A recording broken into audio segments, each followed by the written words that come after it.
చాలా హ్యాపీగా ఉంటున్నాం అక్కయ్య. ఇందుకు మీకు చాలా చాలా కృతజ్ఞతలు. మీ మాటల్ని బట్టి తెలుస్తుంది నిజంగానే మీరు హ్యాపీగా ఉన్నారని చెప్పేసి.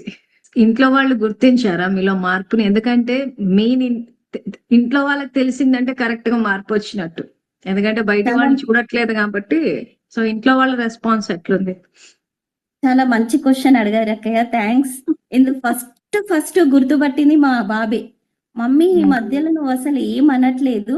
ఎంత కోపం వచ్చినా కూడా అంటే అక్కయ్య ఎంత తెలిసినా కూడా ఈ మాయలో ఉన్నామో ఏమో తెలియదు కానీ బాగా కోపం వచ్చినప్పుడు కొంచెం బ్యాడ్ వర్డ్స్ కూడా ఒక్కొక్కసారి నేను యూజ్ చేసేదాన్ని. తర్వాత బాధపడేదాన్ని. ఇప్పుడు నాకు అసలు నా నోటి వెంట రావట్లేదు అక్కయ్య అస్సలు. అంటే ఇప్పుడు ఆ పాయింట్ రియలైజ్ అయ్యారా? పిల్లలు చిన్నపిల్లల శరీరం గాని ఆత్మ చిన్నపిల్లలు కాదు. సో మీరు చేసుకున్న పుణ్యానికే యాక్చువల్ గా భగవంతుడు ఇచ్చే సంపదలో సంతానం కూడా సంపదనే యాక్చువల్ గా. సో వాళ్ళని చూస్తే వీళ్ళు మేమేదైతే క్లాస్ లో చెప్పానో వీళ్ళు కూడా ఆత్మలు భగవంతుడు సేవ కోసం ఇచ్చారు అంతే అన్న పాయింట్స్ గుర్తొచ్చిన రోజు. ఇప్పటికే యాక్చువల్ గా మీరు వాళ్ళని ఏమీ అనట్లేదు. మీరు ఇంకో మంచి పాయింట్ చెప్పారు, అసలు ఎవరిని అనే హక్కు లేదు అన్న విషయాన్ని గుర్తించారంటే నెక్స్ట్ లెవెల్కి వెళ్ళినట్టే. ఎందుకంటే ఈ రోజుల్లో ఎవరికి వాళ్ళు అందరినీ అనడం ఏదో మన జన్మసిద్ధ అధికారం కింద అనేస్తూ ఉన్నారు కానీ ఆ రేంజ్ లో మీకు అది హక్కు ఇవ్వలేదు భగవంతుడు అన్న విషయాన్ని గుర్తించారంటే సబ్జెక్ట్ దిగింది అనుకోవాలి. అది గుర్తించినప్పటి నుంచి చాలా హ్యాపీగా ఉంది అక్కయ్య. ఎందుకంటే నేను ఎవరిని ఏం అనట్లేదు. నాకు అసలు వ్యర్థ సంకల్పాలు రావట్లేదు.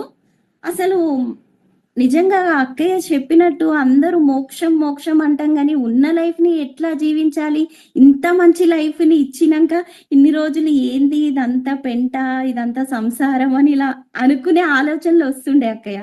ఇప్పుడు అట్లా రావట్లేదు అసలు. ఇప్పుడు సంసారం అంతా ఒక నందనవనం అనిపిస్తోందా? నిజం అక్కయ్య. ఇది బృందావనం. 100% నిజం. అంటే నన్ను నేను మార్చుకుంటే ఇంత బాగుంది. నేను మారినాక ఇల్లు మారితే అసలు నిజంగా ఇంత మంచి శివయ్య ఇంత మంచి లైఫ్ ఇచ్చినాక అసలు ఇన్ని రోజులు తెలుసుకోలేదేమా అని చెప్పేసి ఒకటి ఉండే అక్కయ్య.